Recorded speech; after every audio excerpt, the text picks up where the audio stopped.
નમસ્કાર, આપ જોઈ રહ્યા છો નિર્ભય ન્યૂઝ અને હું છું આપની સાથે રિદ્ધિ। આજે ચર્ચા એ વિષય ઉપર કરવી છે। આપણને ખબર છે કે રાજકોટની અંદર જે અકસ્માતની ઘટના સામે આવી અને બીજી તરફ જે સુરતની અંદર જે નશેડીએ હત્યા કરી તે મુદ્દે આજે ચર્ચા કરવી છે। મારી સાથે મારા સહયોગી હંસિની જોડાયેલા છે।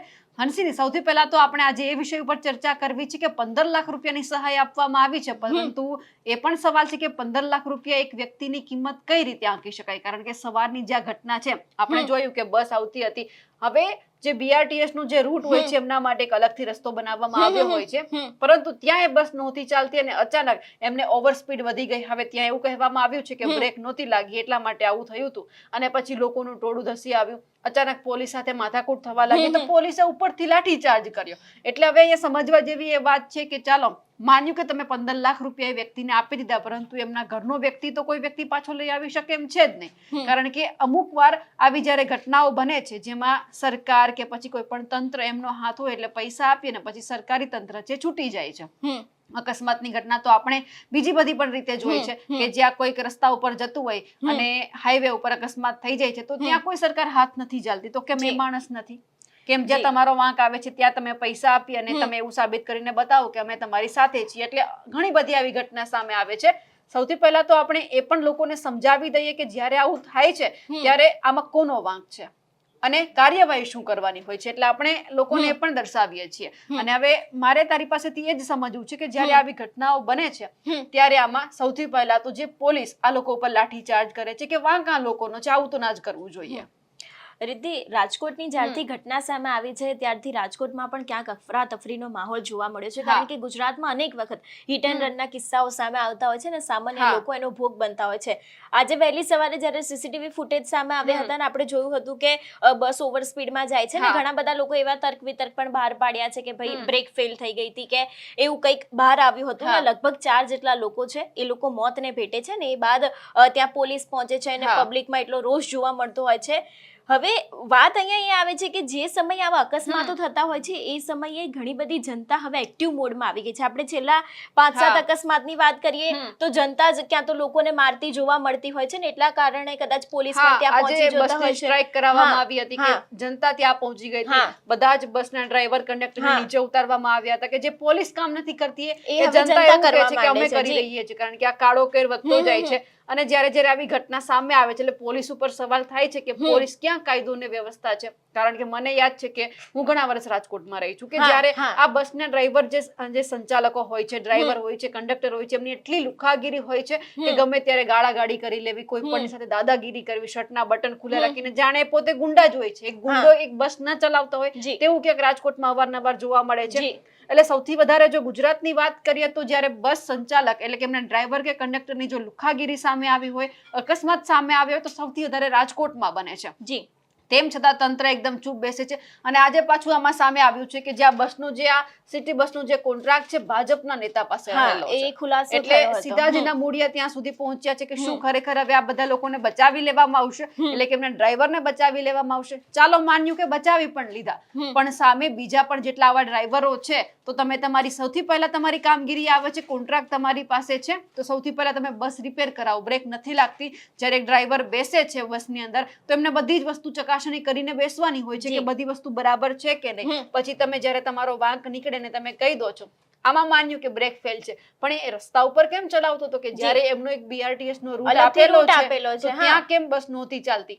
એટલે હવે જ્યારે બચાવ કરતા એ જ લોકો કહે છે કે આવું થયું હતું અને જાણે કોન્ટ્રાક્ટ ભાજપ સરકારના કોઈક નેતા પાસે છે એટલે બચાવી પણ લેવામાં આવશે। પણ આ જ્યારે આખી ઘટના બની ત્યારે ત્યાંના જે રામ મોકરિયા છે ભાજપના તે પણ પહોંચ્યા હતા, કોંગ્રેસના વસરામ સાગઠિયા પણ પહોંચ્યા હતા। આપણે એમને પણ સાંભળવા છે કે એ લોકો જે ભાજપ છે ક્યાંક ને ક્યાંક બચાવ કરતા તરીકે આગળ આવ્યું હોય તો કોંગ્રેસના નેતાઓ છે એવું પણ કહેતા હોય છે કે સીધા આરોપ લગાવવાની જ વાત હોય છે। એટલે આપણે વસરામ સાગઠિયા છે, રામ મોકરિયા છે, તેમને પણ સાંભળીએ। લોકોના ડેથ થયા છે અને એક ગંભીર છે, હોસ્પિટલમાં કમિશનર સાહેબ પણ હોસ્પિટલે પહોંચ્યા છે। આ બેદરકારી છે ડ્રાઈવરની હોઈ શકે અને એને ઉપર કડક પગલાં ભરવા જોઈએ અને ભવિષ્યમાં પણ વારંવાર સિટી બસનો થોડી સ્પીડ વધારે હોય છે અને ઘણી વખત પેલું થતું હોય તો એના માટે પણ કાયમી કંટ્રોલ આવે અને કોઈની જિંદગી સાથે ખેલવાડ ન થાય, કેમ કે બસનો ડ્રાઈવર છે, બસમાં બેઠેલા પેસેન્જર, રાહદારીઓ અને વાહન ચાલકો ઉપર પણ એની જવાબદારી હોય છે શાંતિથી સારી રીતે ચલાવી કોઈ નુકસાન ન થાય એ જરૂર એ પણ સેવા જ કરે છે, તો સેવામાં પણ એને થોડુંક કેર કરવી જોઈએ અને આના માટે જે કોઈ જવાબદાર હશે એની ઉપર પગલાં લેવાની ભલામણ કરશે. એજન્સી સામે પણ કાર્યવાહી થવી આ જોઈએ. એજન્સીનો ફોલ્ટ હોય તો એની ઉપર 100% થવી જોઈએ. સર, સિટી બસના ડ્રાઈવરો વારંવાર ફરિયાદ આવતી હોય છે કે બેફામ રીતે ચલાવે છે, તેમ છતાં કાર્યવાહી નથી થતી. શું કોઈના મોત થાય પછી જ કાર્યવાહી થાય? હું એ જ કહેવા માંગુ છું કે વારંવાર આવી કમ્પ્લેનો આવે છે, વારંવાર સોશિયલ મીડિયામાં પણ આવું આવતું હોય છે કે થોડી સ્પીડમાં વધારે હોય છે.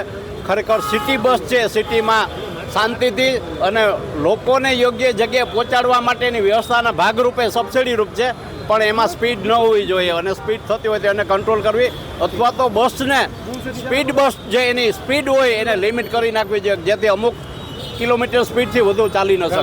સ્વજનો ઉપર લાઠીચાર્જ કરવામાં આવ્યો પોલીસ જી. સ્વજનો જે મૃતકો છે એના સ્વજનો ઉપર લાઠીચાર્જ કરવામાં આવ્યો. આ પ્રકારની ઘટનાઓ રાજકોટમાં બની રહી છે. એમાં એવું છે કે પોલીસે પણ સહૃદયપૂર્વક વર્તવું જોઈએ, સંયમ રાખવો જોઈએ અને જેની ઉપર લાઠીચાર્જ થયો એ કોઈને કોઈ અહીંયા કોઈ ભોગ બનેલા કે સગાવાલા કે એના ઓળખીતા હશે એના માટે હાજર હોય તો એને સારી રીતે સમજાવીને વ્યવસ્થા કરવી જોઈએ, એ પોલીસે જોવું જોઈએ. રાજકોટવાસીઓ હવે રસ્તા ઉપર નીકળતા બી છે કારણ કે આવી બસો બેફામ થઈ છે. રામભાઈ, કડક કાર્યવાહી માત્ર રાજકોટના રહેવાસીઓ ડરતા નથી, આપણે ખાલી એટલી જ કંટ્રોલ કરવાની જરૂર છે કે સિટી બસ અથવા તો અન્ય વાહન છે એની સ્પીડ લિમિટ બાંધવી જોઈએ અને ટ્રાફિક સેન્સ જે હોવો જોઈએ એનો અભાવ છે સિટી બસ ડ્રાઈવરોમાં, એના માટે એને શિક્ષણ આપવું સર, જોઈએ. તમે આવ્યા છો સારી વાત છે, પરંતુ જેમની ખરેખર જવાબદારી છે મેયર, મેયર નથી આવ્યા. હું નીચે મયુરભાઈ હજી સુધી નથી દેખાયા. હવે એ લોકો આવશે, જેમ માહિતી મળે ખબર પડે એમ આવે. હું અત્યારે તમારા ટીવીના માધ્યમથી મને ન્યૂઝ જોવા મળ્યા એટલે હું બાજુમાં જ પહોંચી ગયો. મને જે સમાચાર મળ્યા હું તરત આવ્યો, જેમ જેને સમાચાર મળશે તો આવશે. એમાં મેયર કોઈ નથી બીજું આવ્યા, સ્ટેન્ડિંગ કમિટીના ચેરમેન નથી આવ્યા. જેવું વર્તન કરે છે. જી ડ્રાઈવરો કલેક્ટર જેવું વર્તન કરે છે એવી રીતના જ હાથે છે. એટલે એના માટે કડક પગલાં ભરીએ એવા સત્તાવાળા એવી ડ્રાઈવરોની દાદાગીરી ચલાવી ન લેવાય ને ચાલે નહીં. એના માટે ગાંધીગ્રામ વિસ્તારમાં ઇન્દ્રા સર્કલમાં આજે સવારે એક આરએસસીની સિટી બસ છે એમાં સુધી 4 માણસોની ડેથ થઈ ગઈ છે, જેમાં 2 મેલ અને 2 ફિમેલ અને આના સિવાય 3 ઇન્જર્ડ છે, જેમાં 1 ફિમેલ ઇન્જર્ડ છે અને 2 મેલ ઇન્જર્ડ છે. આ રીતે ગાંધીગ્રામ પોલીસ સ્ટેશનમાં એક ગુનો નોંધી દેવામાં આવ્યો છે અને અત્યારે સ્થળ ઉપર એફએસઆઈની હાજરીમાં એક પંચનામું કરી દેવામાં આવ્યો છે અને બસ જે છે મેકેનિકલ પરીક્ષણ ચાલુ છે અને ડ્રાઈવર જે છે અત્યારે સિવિલ હોસ્પિટલમાં દાખલ છે. ડ્રાઈવર ઉપર પોલીસ કાબુ મૂકી દેવામાં આવ્યો છે અને ડ્રાઈવરનો બ્લડ સેમ્પલ લઈ દેવામાં આવ્યો છે. એમાં કોઈ એલ્કોહોલ અથવા ડ્રગ્સની હાજરી હશે તો એના વિરુદ્ધ જે કાયદેસરની કાર્યવાહી હશે તે લેવામાં આવશે. કઈ પ્રકારની કાર્યવાહી આ તપાસનો વિષય છે, તપાસમાં આરોપી આવશે. હજુ સુધી જે માહિતી મળી છે એમાં 2 મેલ અને 2 ફિમેલ આ રીતે કુલ 4 ડેથ થયા છે અને 3 ઇન્જર્ડ છે.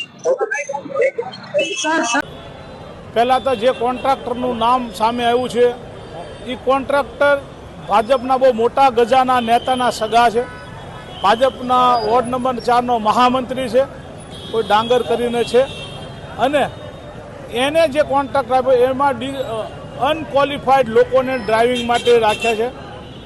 હકીકતમાં રાજકોટના લોકોની જેની જવાબદારી ન સમજી શકે, જેના જીવનની સમસ્યા જિંદગી ન સમજી શકે એવા લોકોને જ્યારે ડ્રાઈવર માટે તમે રાખો તો રિઝલ્ટ આવવાના છે. સરકારે અને કોર્પોરેશને એમાં કાયમી ભરતી કરી છે. દાખલા તરીકે એસટી બસમાં કાયમી ભરતી કરી, એસટી બસમાં નુકસાન એક્સિડન્ટ થયું એવો જૂજ બનાવ હોય તે આખા દેશ રાજ્યમાં, પણ રાજકોટમાં જ વારંવાર આવા બનાવો બને છે. એ અનક્વોલિફાઈડ ડ્રાઈવરોના હિસાબે છે. અમારી આજે આપના દ્વારા સરકાર પાસે એક માંગણી કરીએ છીએ રાજકોટ શહેર કોંગ્રેસ વતી કે 50 લાખ આ મૃતકના પરિવારને 50 લાખનું વળતર અને એક સરકારી નોકરી આપવી જોઈએ, જેના હિસાબે એનો મોભી જે ગુમાવ્યો છે એ લોકોને રાહત થોડીક મળે. હકીકતમાં કરોડો રૂપિયા દેતા પણ જ્યારે માણસનું મૃત્યુ થાય માણસ મળતો નથી, પરંતુ આપણે એક રાહતના ભાવે પણ આટલી એક વાત કરી શકીએ છીએ. હકીકતમાં કોન્ટ્રાક્ટ પદ્ધતિ રદ કરવી જોઈએ અને લીગલી ભરતી થવી જોઈએ, સરકારી ધોરણે ભરતી થવી જોઈએ, કોર્પોરેશનના નિયમ મુજબ ભરતી થવી જોઈએ, તો આવા એક્સિડન્ટો ન બને. હાલો વસરામભાઈ, શું કહેશો? ખાસ શું છે અકસ્માતની ઘટના સામે આવી છે, કઈ પ્રકારની કાર્યવાહી થવી જોઈએ આ ડ્રાઈવર સામે, એજન્સી સામે, અને ખાસ તો અત્યાર સુધી હજી મેયર પણ નથી આવ્યા, તેના સ્ટેન્ડિંગ કમિટીના ચેરમેન આવ્યા છે. તમે કાર્યવાહીની અપેક્ષા રાખો ભાજપવાળા પાસે, એ બિલકુલ ખોટું છે. કારણ કે ભાજપવાળા કાર્યવાહી કરે ક્યાંથી? પોતે જ અંદર ગળા ડૂબ છે, પોતે જ ભ્રષ્ટાચાર કરે છે અને કરાવે છે. આજનો જે કોન્ટ્રાક્ટરનું નામ આવ્યું, એ કોન્ટ્રાક્ટર ભાજપના મોટા ગજાના નેતાના સગા છે. વોર્ડ નંબર 4નો ખુદ મહામંત્રી રહી ચૂક્યો છે. એને આ કોન્ટ્રાક્ટર આપવામાં આવ્યો છે, જેમાં પગલાં લેવાની વાતો જો આપણે કરીશું તો એ પ્રજા કશું નથી કરતી એટલા માટે છે. બાકી ભાજપના લોકોની મોનોપોલી છે, પોતાને ભ્રષ્ટાચાર કરવા માટે આ કામ કરાવે છે. અને રાજકોટમાં મારી એ માંગ છે કે આ જેટલા મૃતક છે એ લોકોના પરિવારને 50-50 લાખ રૂપિયાની સહાય સરકાર અને કોન્ટ્રાક્ટર બંને ચૂકવવી જોઈએ, જેના હિસાબે થોડીક રાહત અનુભવે જે મરનાર વ્યક્તિ છે એના પરિવારવાળા. રાજકોટમાં ગોઝારી અકસ્માતની જે ઘટના સામે આવી છે, બેફામ ચાલતી બસે 3 જેટલા વ્યક્તિઓના ભોગ છે તે લીધા છે. રાજકોટના ઇન્દિરા સર્કલ નજીક એક બસ ચાલક ડ્રાઈવર છે બેફામ થયો હતો ને 3 જેટલા વ્યક્તિઓના મોત લીધા હતા. અનેક વખત આવી રીતના રાજકોટ સિટી બસ ચાલકો અનેક લોકોને અડફેટે લે છે, પરંતુ આ લોકો ઉપર લગામ લગાવવા વાળું કોઈ નથી. અનેક વખત આવા બનાવો સામે આવે છે, અનેક વખત આવા વિડીયો સામે આવે છે. ત્યારે શું રાજકોટ મહાનગરપાલિકાની વાતો આ ડ્રાઈવરો નથી માની રહ્યા કે રાજકોટ મહાનગરપાલિકાની કામગીરી એવી છે? સાહેબો આરે સંકળેલા છે, આ સાહેબો આરે ડ્રાઈવર કંડક્ટર. જે રીતે આ ઘટના બની છે, આ ઘટનાને લઈને તમે શું માનો છો? ડ્રાઈવરો બેફામ ને સાહેબો સૂત સંકળાયેલા છે. લીગલી માણસો બધા ભેગા થઈ કે પેલા પોલીસ ને એમ્બ્યુલન્સ ને આવી જવાનું હોય, અહીંયા બધા તડપતા હતા, ત્યાંથી નહીં પોલીસ આવી, નો કોઈ એમ્બ્યુલન્સ આવ્યું, તો આ બધા કરે છે શું અત્યાર સુધી? રાજકોટ મહાનગરપાલિકાની કામગીરી વિશે તમે શું માનો? જરાય અત્યારે મને નથી લાગતું કે કઈ સારું કરી શકે કઈ. જે રીતના જોઈ રહ્યા છો, રાજકોટ મહાનગરપાલિકાની કામગીરી અનેક વખત વિવાદોમાં આવી છે, પરંતુ રાજકોટ મહાનગરપાલિકાના અધિકારીઓ સુધરવાનું નામ નથી લઈ રહ્યા. અનેક વખત તે લોકો વિવાદોમાં આવી રહ્યા છે. એ જ નરાધમ જે ડ્રાઈવર હતો તેના કારણે 3 જેટલા વ્યક્તિઓના મોત છે તે થયા છે. અને તે બાદ જે અકસ્માત થતાની સાથે જ અહીંયા સ્થાનિકોનું જે ટોળું હતું તે વિફર્યું હતું અને સ્થાનિકોના ટોળાએ આ બસ ઉપર છે તે પથ્થરમારો કર્યો હતો અને પથ્થરમારો કરતાની સાથે જ આ બસના તમામ કાચ છે તે ફોડી નાખવામાં આવ્યા હતા. આ જે દ્રશ્યો રાજકોટના ઇન્દિરા સર્કલ ખાતેના હું આપને દેખાડી રહ્યો છું, આ દ્રશ્યો જ્યાં જોઈ શકાય છે. હાલ અત્યારે એમ્બ્યુલન્સ સહિતનો જે કાફલો છે તે અત્યારે અહીંયા પહોંચ્યો છે. આજે ઘટના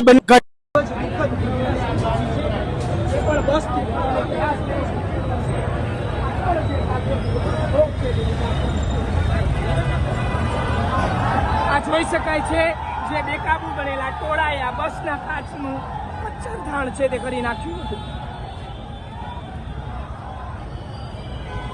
આવી ઘટનાઓ રોજબરોજ બનતી હોય છે, પરંતુ આ જે બસ ચાલકો છે તે સુધરવાનું નામ નથી લઈ રહ્યા.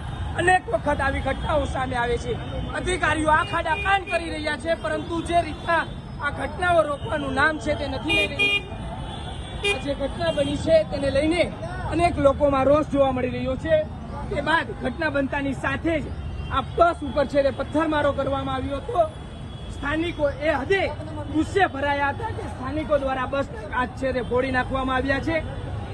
અનેક લોકો અહીંયા પહોંચ્યા છે, પરંતુ જે રીતના સ્થાનિકો પહોંચ્યા એ રીતના રાજકોટ મહાનગરપાલિકાનું તંત્ર છે તે અહીંયા નહોતું પહોંચ્યું. બને છે રાજકોટ મહાનગરપાલિકાનું તંત્ર ઉપર જે રીતના અનેક સવાલો છે તે ઉભા કરી રહી છે. એ છતાં રાજકોટ મહાનગરપાલિકાનું તંત્ર છે તે સુધરવાનું નામ નથી લઈ રહ્યું. હવે જે રીતના બસ ચાલક ઉપર કયા પ્રકારે કાર્યવાહી કરવામાં આવે છે તે એક મહત્વનો સવાલ ઉભો કરી રહ્યો છે. જે રીતે તમે આ ઘટના જોઈ છે સવારથી લઈને, કારણ કે અત્યારે 4 લોકોના મોત નીપજી ચૂક્યા છે, 3 થી 4 લોકો હોસ્પિટલમાં સારવાર હેઠળ છે, એ લોકોને પણ સહાય આપવામાં આવી છે. પણ 15 લાખ રૂપિયા તમે આપી દો, કોઈ વ્યક્તિનો જીવ તો તમે પાછો નથી જ લઈ આવી શકવાના. જ્યારે આવી ઘટના બને છે ત્યારે બસ ખાલી બચાવ કરતા તરીકે ભાજપના નેતાઓ સામે આવી જાય છે. અને પછી આપણે જોયું છે કે ક્યાંક ને ક્યાંક વાંક હોય એટલે પછી એ કેસ લાંબુ ચાલ્યા કરે ને એમાં જે થવાનું છે એ નથી થવાનું. અને જે લોકો ન્યાય માટે તરસે છે, ન્યાય માટે તરસવાના છે, આવું જ કંઈક સુરતમાં સુરતમાં પણ જોવા મળ્યું હતું અંશીની. સુરતની એ ઘટના કે મહિલાઓ રણચંડી બની હતી, એકના એક દીકરો ગુમાવ્યો હતો. એ પિતાની વેદના શું હતી એ કદાચ પોલીસ નહીં સમજી શકે. જો પોલીસને સમજવી હશે તો કદાચ પોલીસે એ કામગીરી કરવી પડશે કે જે દારૂના જે આ બધા નશાખોર જે લોકો નશો કરે છે, જે નશાનો કારોબાર ચાલે છે, બંધ કરાવવો પડશે. જો ખરેખર કોઈને ન્યાય અપાવવો છે તો સૌથી પહેલા તમે એ લોકોનું રિકન્સ્ટ્રક્શન કરો. વરઘોડો કાઢવો એ જરૂરી નથી. દારૂના જે અડ્ડાઓ ચાલે છે એ તમે બંધ કરાવો, નશાનો જે કારોબાર ચાલે છે એ બંધ કરાવો. ત્યારે એક બાપને, ત્યારે એના પરિવારને ન્યાય મળશે. પછી તમે કદાચ આવું ચાલતું જ રહેશે. મહિલાઓ એવું કે છે કે જ્યાં દારૂના અડ્ડાઓ છે તો પહેલા બંધ કરાવો. જાય છે તો પોલીસ સાથે ઘર્ષણ થાય છે. કારણ કે આજે આપણે જોયું કે જે રિકન્સ્ટ્રક્શન થઈ રહ્યું છે, અત્યારે ટાંટિયા તોડ સર્વિસ કરવામાં આવી છે, હાથ જોડીને જે આરોપી ઉભો છે. પણ તમારાથી ભૂલ થઈ ગઈ. એ આરોપી એવું કહે છે કે ભૂલ થઈ ગઈ, પણ જે ભૂલ થઈ છે એમાંથી બીજા લોકો કેમ શીખે છે? જે શીખવાની વાત છે કે માણસ કે કોઈનાથી ચાલો એને કોઈ નશો કરવાની આદત હોય છે ત્યારે માણસને કઈ ભાન નથી રહેતું, આ બધું થઈ જાય છે. પણ જે કરતા પહેલા પણ માણસને 100 વખત વિચારવાનું કે કદાચ મારે નશા કરવાની ટેવ છે, મારે દારૂ પીવાની ટેવ છે, તો મારે સમજવાનું કે આ ડ્રિંક કર્યા પછી મારા ઉપર શું વીતવાની છે. મારા કારણે કોઈનો જીવ તો નહીં જાય ને. જ્યારે માણસના અંદર આ બધું ચાલતું હોય છે. પણ અહીંયા સવાલ કાયદો ને વ્યવસ્થા ઉપર એટલા માટે આવે છે કે કાર્યવાહી થતી જ નથી અંશીની. અનેક વખત આપણે જોયું છે કે બુટલેગરો બેફામ બનતા હોય છે, સામાન્ય લોકો એના ભોગ બનતા હોય છે. ને ખાસ કરીને સુરતની ઘટનાની જો વાત કરવામાં આવે તો છેલ્લા 3-4 મહિનામાં આપણે લોકો સતત સ્ટોરી કવર કરતા આવ્યા છે કે છેલ્લા 3-4 મહિનામાં કાયદો અને વ્યવસ્થા સંપૂર્ણપણે કથળી ગયા છે. ગઈકાલે પણ વધુ એક હત્યાની ઘટના સામે આવી હતી ને એની પહેલા પણ આપણે જોયું હતું કે આ નશેડીએ કોઈકની પાસે પૈસા માંગ્યા હતા ને એ દીકરાએ પૈસા નહોતા આપ્યા, એટલા માટે એની હત્યા કરી દેવામાં આવી ને એના જ કારણે એક ઘરનો દીકરો છે એ ગુમાવી દેવામાં આવ્યો છે. ને ખાસ કરીને અત્યારે હાલ તેમના માતા પિતા છે, એમની બહેનો છે, એ લોકો રણચંડી બની છે અને કહી પણ રહ્યા છે કે પોલીસે હવે આવા દારૂના અડ્ડા બંધ કરાવવા જોઈએ. પરંતુ સવાલ અહીંયા એક એ જ થાય છે કે ગુજરાતમાં એવું કહેવામાં આવે છે કે ગાંધીનું ગુજરાત છે, ગુજરાતમાં દારૂ મળતું નથી. પણ સવાલ એક એ જ થાય છે કે જો આ બુટલેગરોના લિસ્ટ આટલા બધા સામે આવે છે, એક બાદ એક અનેક એવા લોકો લઠ્ઠાકાંડ સામે આવ્યો ને અનેક એવા દારૂના અડ્ડા પકડાય છે, તેમ છતાં પણ જે ગુજરાત સુરક્ષિત માનવામાં આવે છે કે ગુજરાતમાં દારૂ બંધી છે એ ક્યાંય હવે દેખાતું ન હોય એવું લાગી રહ્યું છે. કારણ કે ગુજરાતમાં તો હવે ગલીએ ગલીએ ક્યાંક ને ક્યાંક દારૂનો વેપાર ચાલતો હોય અથવા તો પછી અફીણ મળતું હોય, નશાવાળા પદાર્થો મળતા હોય, એવી અનેક ઘટનાઓ સામે આવે છે. આમાં એ સમજવા જેવું છે કે રિકન્સ્ટ્રક્શન જે આરોપીનું કરાવ્યું, વરઘોડો કાઢ્યું, એની જગ્યા ઉપર 2-4 જે અડ્ડા ચાલતા હતા એ પોલીસે બંધ કરાવ્યા હોત તો એ તો હજુ ચાલુ જ હશે. એ તો બંધ કરાવવામાં નહીં જ આવ્યા હોય. ખાલી પોલીસનું ધ્યાન એટલું જ હશે કે આમનો વરઘોડો કઈ રીતે કાઢવો. જો એમનાથી વધારે ધ્યાન તમે એ જગ્યા ઉપર આપ્યું હોત કે અહીંયા નશાનો કારોબાર ચાલી રહ્યો છે, દારૂ વેચાઈ રહ્યો છે, કદાચ એ બંધ કરાવ્યો હોત તો આજે આવનાર સમયમાં પણ જે કોઈ પરિવારનો દીકરો ગુમાવવાનો છે, કોઈ વ્યક્તિ એ ના ગુમાવે. કારણ કે આવી ઘટના બનતી રહેવાની છે, અટકવાની છે જ નહીં. કારણ કે જ્યાં સુધી નશીલા પદાર્થો ગુજરાતમાં મળે છે, અફીણ હોય, દારૂ હોય, કઈ પણ જે નશીલા પદાર્થો વેચાય છે, ત્યાં સુધી આજનો યુવાન છે એ નશો કરવાનો છે. અને જે થશે એ પછી શું થવાનું છે કદાચ આપણને ખબર નહીં. વડોદરાનો રક્ષિત કાંડ આપણને યાદ છે કે જ્યાં નશો કર્યા પછી એ ગાડી ચલાવતો હતો, પછી ત્યાંથી અકસ્માત થયું. પણ પછી શું? અહીંયાથી અહીંયા જે પરિવાર છે ધક્કા ખાય છે અને એમને ન્યાય મળવાનો નથી. પણ જ્યારે આખો આજે આ કાંડ સામે આવ્યું છે સુરતની અંદરથી, એમને લઈને ગોપાલ ઇટાલિયા છે તે હર્ષ સંઘવી ઉપર બરાબર ના ભડક્યા છે. સૌથી પહેલા આપણે એમને પણ સાંભળી લઈએ. 2 દિવસ પહેલા સુરતની અંદર એક ઘાતકી હત્યાનો બનાવ બન્યો. આખો દેશ જ્યારે બંધારણના નિર્માતા ડોક્ટર બાબા સાહેબ આંબેડકરની જન્મ જયંતિ ઉજવી રહ્યો હતો અને દેશને લોકતાંત્રિક વ્યવસ્થાની ઉજવણી થઈ રહી હતી, એવા સમયે લોકશાહીના ચીથડા ઉડાવી દે એવી ઘટના સુરતમાં બની છે કે એક આવારા વ્યક્તિએ દારૂ પીવાના પૈસા માંગ્યા એક ગરીબ વ્યક્તિ પાસે, અને ગરીબ દેવી પૂજક સમાજના યુવાન પાસે પૈસા નતા. અને શું કામ હોય, અને હોય તો પણ શું કામ આપવાના? દારૂ પીવા માટે 20 રૂપિયા માંગ્યા. ગરીબ માણસ પૈસા ન આપી શક્યો એટલે છરો મારી અને હત્યા કરી નાખવાની ઘટના સુરતમાં બની છે. એક રીતે આ ઘટના જોઈએ તો ગુજરાતમાં જ્યારથી હર્ષ સંઘવી જેવા 8 પાસ ડફોળો મુખ્યમંત્રી બન્યા છે ત્યારથી ગુંડાઓ, બદમાશો, તોડબાજો, હત્યારાઓ, બળાત્કારીઓની હિંમત વધી ગઈ છે. ચારો તરફ ડ્રગ્સ વેચનારાઓ બેફામ બન્યા છે, દારૂ વેચનારાઓ બેફામ બન્યા છે. અને આ તમામ ગુંડાઓ, બુટલેગરો, લૂંટારાઓ, હત્યારાઓ, ચોરો, તોડબાજો, લુખ્ખાઓ, માફિયાઓને કોઈ પણ જાતનો સરકારનો કે પોલીસનો કે જેલનો કે અદાલતનો ડર રહ્યો નથી. 7 જેટલી બહેનો ઉપર એકનો એક ભાઈ આ દેવી પૂજક પરિવારનો છોકરો હતો. એક ભાઈ અને 7 બહેનો, ગરીબ પરિવાર, રોડ રસ્તા ઉપર શાકભાજી વેચી અને પરિવારનું ગુજરાન ચલાવતો વ્યક્તિ, અને એની આવી નાની એવી વાતમાં ઘાતકી હત્યા દારૂના કારણે થઈ ગઈ, ડ્રગ્સના કારણે થઈ ગઈ. અને આટલી મોટી ભાજપની સરકાર, આટલું મોટું પોલીસ તંત્ર તમાશો જોઈ રહ્યું છે. આરોપીઓને પકડવાના બદલે, કાર્યવાહી કરવાના બદલે પરિવારે ઉપવાસ ઉપર બેસવું પડે, લાશ નહીં સ્વીકારવા માટે થઈ અને આકરું પગલું પરિવારે ભરવું પડે. આનાથી મોટી શરમની વાત શું હોય? અને સૌથી મોટી શરમની વાત મેં આજના છાપામાં, ગઈકાલના છાપામાં વાંચ્યું કે પોલીસે, કમિશનરે એવી બાંહેધરી આપી પરિવારને કે તમે લાશ લઈ લો, અમે જલ્દી ચાર્જશીટ કરી દેશું. ભાજપના કમિશનરનો અમે ખૂબ ખૂબ આભાર માનીએ છીએ કે એણે ચાર્જશીટ કરી દેવાની બાંહેધરી આપીને આટલું મોટું અહેસાન જતાવ્યું. જાણે કે ભારત દેશમાં હત્યાના કેસમાં ક્યારેય ચાર્જશીટ થતા જ ન હોય અને આ પહેલી વખત અહેસાન કરવાના હોય, ભીખમાં ચાર્જશીટ આપવાના હોય, એવી બાંહેધરીઓ પોલીસ આપે છે. 8 પાસ ગૃહમંત્રી હોય પણ અધિકારી તો ભણેલા છે. શરમ આવવી જોઈએ બધાને કે આ કેવા પ્રકારની બાંહેધરી પોલીસના અધિકારીઓ આપે છે કે ચાર્જશીટ જલ્દી કરી દઈશું. જલ્દી ચાર્જશીટ એ શું અહેસાન છે? જલ્દી ચાર્જશીટ એ શું ઉપકાર કરો છો તમે જનતા ઉપર? ચાર્જશીટ એના ટાઈમે થાય, વહેલું થાય, મોડું થાય, એ તો પ્રક્રિયા છે. પણ કોઈ માણસ દારૂ પીવા માટેના પૈસા માગે ને હત્યા શેનો કરી જાય? એવી ઓકાત કેવી રીતે થઈ ગઈ ગુજરાતમાં કોઈ પણ માણસની કે હત્યા કરી નાખશે?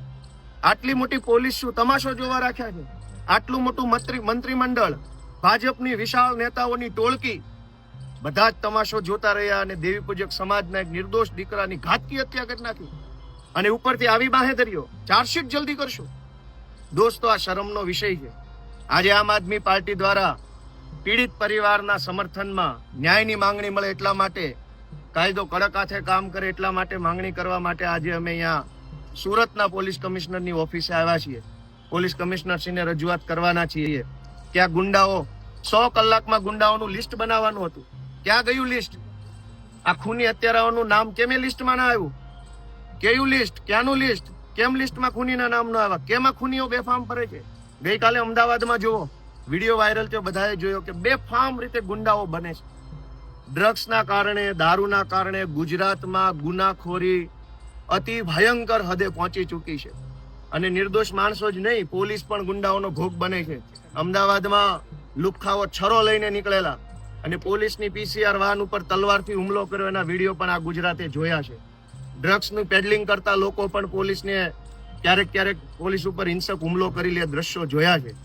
પોલીસની અને 8 પાસ મંત્રીની આંખ ખુલે એવી અમારી લાગણી છે કે ગુજરાતને બહુ બરબાદ કર્યું છે. આંખ ખોલો અને ગુજરાતને બચાવો. એટલે જે પ્રમાણે વાત કરવામાં આવે કે ગુજરાતમાં ક્યાંક કાયદો અને વ્યવસ્થા સંપૂર્ણપણે કથળી રહ્યા છે. ગુજરાતમાં છેલ્લા 6 મહિનામાં હિટ એન્ડ રનના પણ એટલા જ કિસ્સાઓ સામે આવ્યા છે. અસામાજિક તત્વો બેફામ બન્યા હોય, બુટલેગરો દ્વારા કોઈક સામાન્ય વ્યક્તિનો ભોગ લેવામાં આવ્યો હોય.